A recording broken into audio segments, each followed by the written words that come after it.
I need to calculate the total balance per account, but I also need to keep the transaction details for further calculations. This is something that is very common, however can get a little bit tricky with traditional approaches. I'll click on the account name, the column I want to group by, and also click on the balance column, the column I want aggregated. This aggregation card seems to accomplish what I want, but since it condenses the data into one row per account, I'm losing the other details that I'd like to keep. I'll select this next card, and it looks to achieve what I want, so I'll add that to my recipe.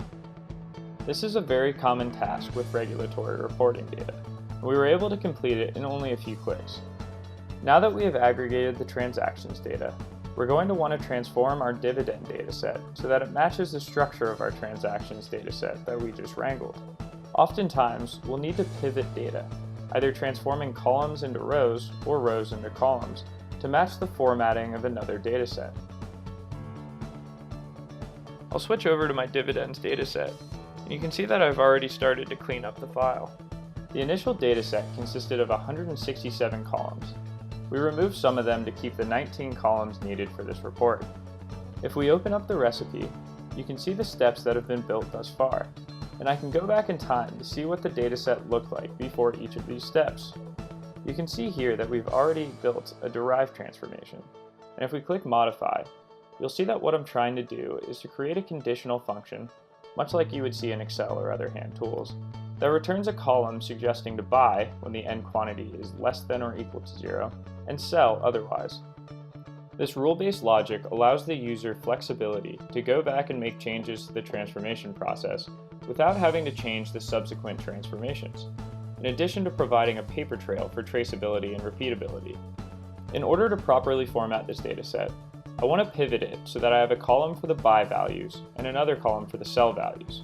To do this, I'll click on the Buy-Sell column menu, and you'll again see our new contextual menus. These menus provide a wide array of transformation options based on the context of each column. In this case, I'll go down to Restructure and then select Pivot.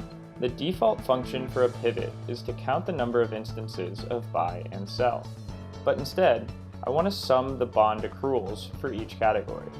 So I'll browse the possible functions and select Sum, and then browse the columns and select Bond Accrual. Notice how Builder has guided us through this transformation. The last thing to add is I want this column grouped by the instrument currency and also the account, which is represented by the Clear Agent column. Trifacta gives us a preview of this transformation, and you'll see that we now have a sum of the buys and a sum of the sells, so we'll go ahead and add that to our recipe. You'll see that we have some mismatched values in these two new columns. Due to a majority of the rows being zeros, Trifacta inferred integer as the data type, so we'll go ahead and clean that up by selecting decimal instead.